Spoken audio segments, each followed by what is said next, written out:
आज हमारे हाथ जो सामग्री लगी है वो थोड़ी अलग है।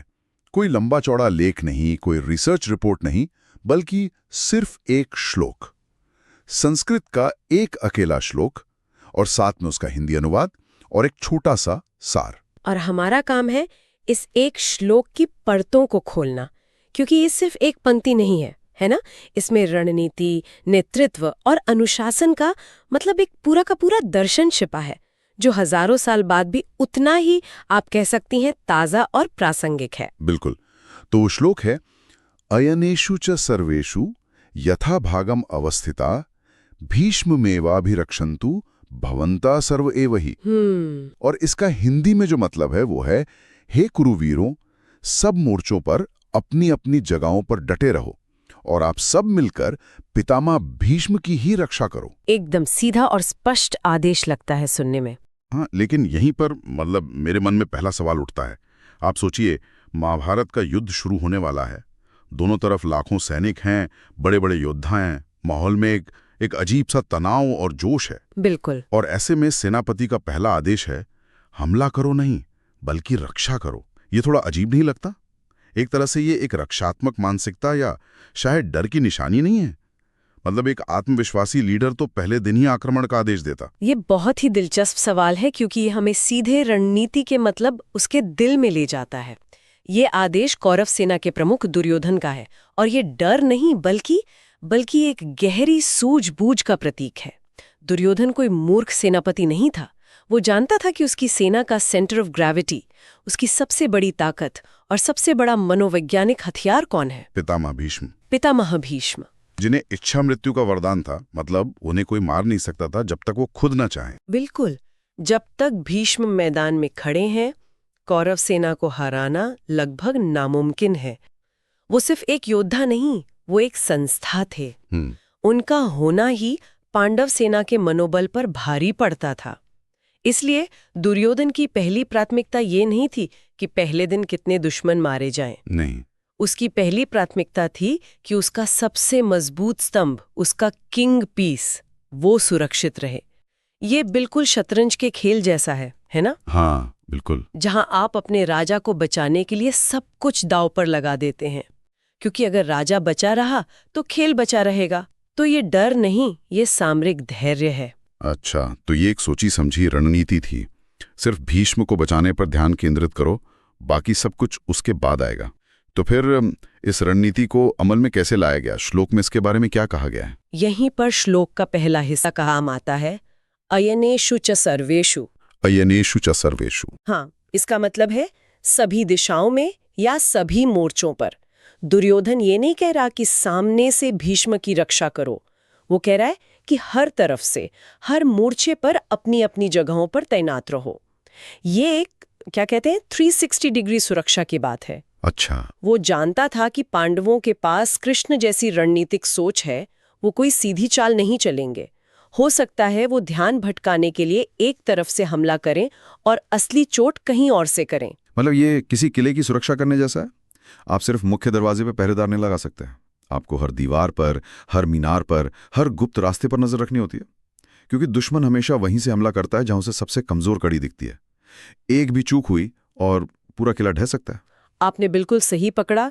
ये एक नो लूप होल स्ट्रैटेजी है। दुर्योधन अपनी सेना को कह रहा है कि कोई भी जगह खाली मत छोड़ना। कोई भी ये ना सोचे कि अरे यहां से तो हमला हो ही नहीं सकता। युद्ध में कुछ भी हो सकता है, और एक अच्छा लीडर हर संभावना के लिए तैयार रहता है। ठीक है, तो रणनीति तो समझ आ गई। एक अभेद्य किला बनाना है, लेकिन ऐसा किला तभी तक मजबूत रह सकता है जब तक हर सैनिक, हर ईंट अपनी जगह पर टिकी रहे।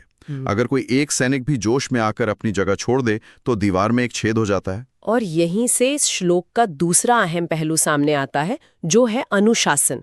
अगली पंक्ति है, यथा भागम अवस्थिता। यथा भागम अवस्थिता। इसका सीधा सा मतलब है, जो जगह तुम्हें दी गई है उसी पर डटे रहो। ये व्यक्तिगत वीरता पर सामूहिक अनुशासन को तरजीह देने का आदेश है। ये बात बहुत गहरी है, क्योंकि युद्ध के मैदान में तो हर कोई हीरो बनना चाहता है, हर कोई चाहता है कि इतिहास में उसका नाम लिखा जाए। लेकिन यहां कहा जा रहा है कि तुम्हारा हीरोइज्म अकेले लड़ने में नहीं, बल्कि अपनी टीम के साथ अपनी जगह पर टिके रहने में है। एकदम। युद्ध में अक्सर ऐसा होता है कि कोई योद्धा जोश में आकर अपनी टुकड़ी से आगे निकल जाता है, ये दिखाने के लिए कि वो कितना बहादुर है। लेकिन दुर्योधन इस प्रवृत्ति पर रोक लगा रहा है। वो कह रहा है कि असली वीरता व्यूह को बनाए रखने में है। अगर एक भी सैनिक अपनी जगह छोड़ता है तो वो न सिर्फ अपनी जान खतरे में डालता है बल्कि अपने अगल बगल के सैनिकों को भी कमजोर करता है और दुश्मन को अंदर घुसने का रास्ता दे देता है। इसकी तुलना एक आधुनिक ऑर्केस्ट्रा से कर सकते हैं। वहां हर संगीतकार को अपनी भूमिका पता होती है। अगर वायलिन बजाने वाला सोचे कि मैं आज सबसे तेज बजाकर सबको दिखा दूंगा कि मैं कितना अच्छा हूं और अपनी धुन से भटक जाए, तो वो पूरे संगीत को बर्बाद कर देगा। संगीत की खूबसूरती इसी में है कि हर कोई अनुशासन में रह के अपना छोटा सा हिस्सा पूरी ईमानदारी से निभाए, तभी एक महान धुन बनती है। बहुत ही सटीक उदाहरण है। और ऑर्केस्ट्रा में ये अनुशासन कौन सुनिश्चित करता है? कंडक्टर।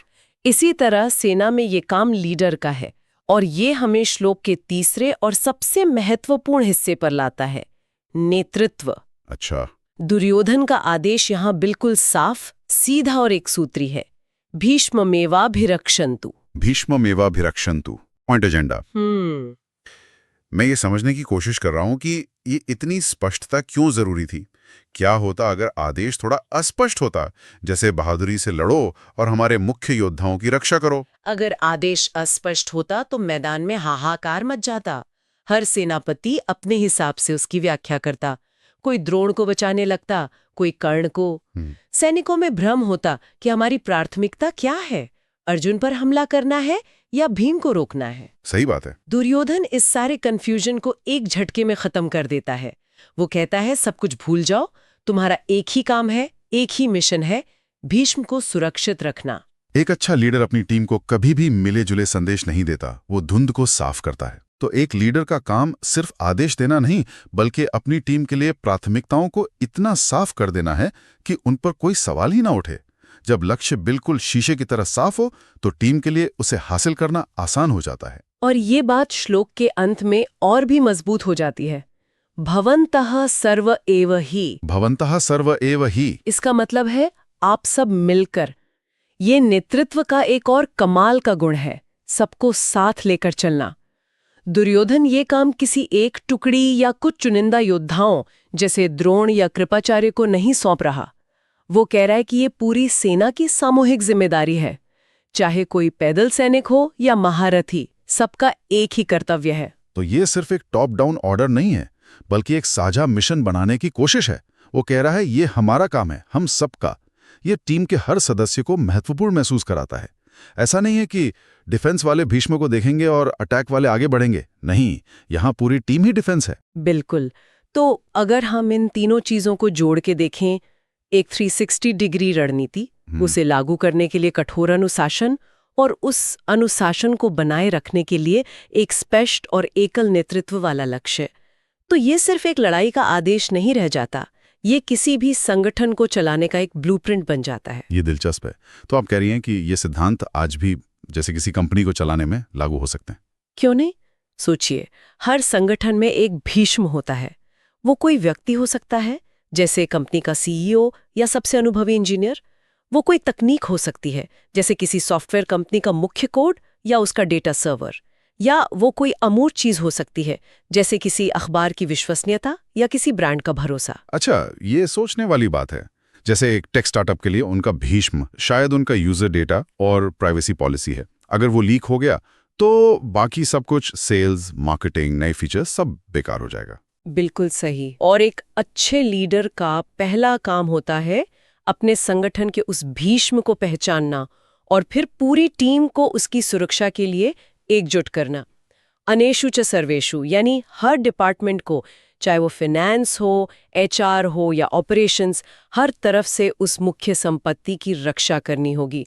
हर किसी को यथाभागम अवस्थिता, यानी अपनी भूमिका अनुशासन से निभानी होगी। सेल्स वाले को सिर्फ बेचने पर नहीं, बल्कि सही ग्राहक को सही तरीके से बेचने पर ध्यान देना होगा, ताकि कंपनी की प्रतिष्ठा बनी रहे, जो कि उसका भीष्म है। मैंने कई कंपनियों में इसका उल्टा होते देखा है। वे नए प्रोडक्ट्स लॉन्च करने की हड़बड़ी में इतनी व्यस्त हो जाती हैं कि अपने सबसे पुराने और वफादार ग्राहकों को भूल जाती हैं, जो कि उनका असली भीष्म है। और जब वो ग्राहक साथ छोड़ देते हैं तो पूरी नींव हिल जाती है। यही तो बात है। ये श्लोक हमें सिखाता है कि अपनी सबसे बड़ी ताकत को कभी भी हल्के में नहीं लेना चाहिए। उसकी रक्षा करना हर किसी की पहली और सामूहिक जिम्मेदारी होनी चाहिए। ये हर किसी को सोचने पर मजबूर करता है, चाहे वो किसी भी क्षेत्र में काम करता हो, कि मेरी टीम या मेरे संगठन का भीष्म कौन या क्या है। क्या वो कोई अनुभवी सहकर्मी है जिसकी सलाह के बिना काम रुक जाता है? क्या वो कोई बहुत महत्वपूर्ण क्लाइंट है, या कंपनी की वो संस्कृति है जो सबको जोड़े रखती है? पहले उसे पहचानो और फिर उसकी रक्षा के लिए अपनी पूरी ताकत लगा दो। तो आज इस एक श्लोक से जो बातें निकल कर आई हैं वो वाकई कमाल की हैं।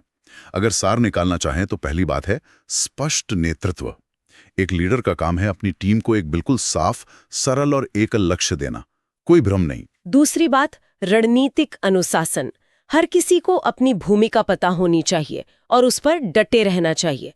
व्यक्तिगत महत्वाकांक्षा से ज्यादा टीम का अनुशासन जरूरी है। हीरो बनने की कोशिश में व्यू को कमजोर मत करो। और तीसरी और सबसे अहम बात, अपनी सबसे महत्वपूर्ण संपत्ति को पहचानना और उसकी रक्षा करना, क्योंकि अगर आपकी नींव ही सुरक्षित नहीं है तो आप उस पर कोई बड़ी इमारत खड़ी नहीं कर सकते। सफलता की यह पहली शर्त है। बिल्कुल। और अंत में यह श्लोक हमें एक और बड़ी बात याद दिलाता है। कभी-कभी सबसे अच्छी आक्रामक रणनीति एक मजबूत रक्षात्मक रणनीति ही होती है। जब आप जानते हैं कि आपका आधार, आपका किला, आपकी सबसे कीमती चीज पूरी तरह से सुरक्षित है, तभी आप बिना किसी चिंता के पूरे आत्मविश्वास के साथ आगे बढ़ सकते हैं और दुनिया जीत सकते हैं। अपनी नींव को सुरक्षित रखना आगे बढ़ने की पहली शर्त है। बहुत खूब। एक छोटे से श्लोक में मैनेजमेंट और स्ट्रैटेजी के इतने गहरे पाठ। चलिए, आज की इस गहरी पड़ताल को यहीं रोकते हैं, लेकिन हमारे सुनने वालों के लिए एक सवाल के साथ।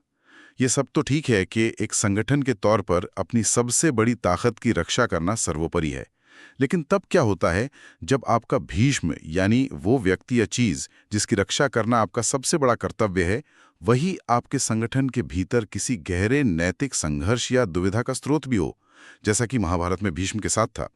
ये एक दिलचस्प सवाल है जिस पर सोचा जा सकता है।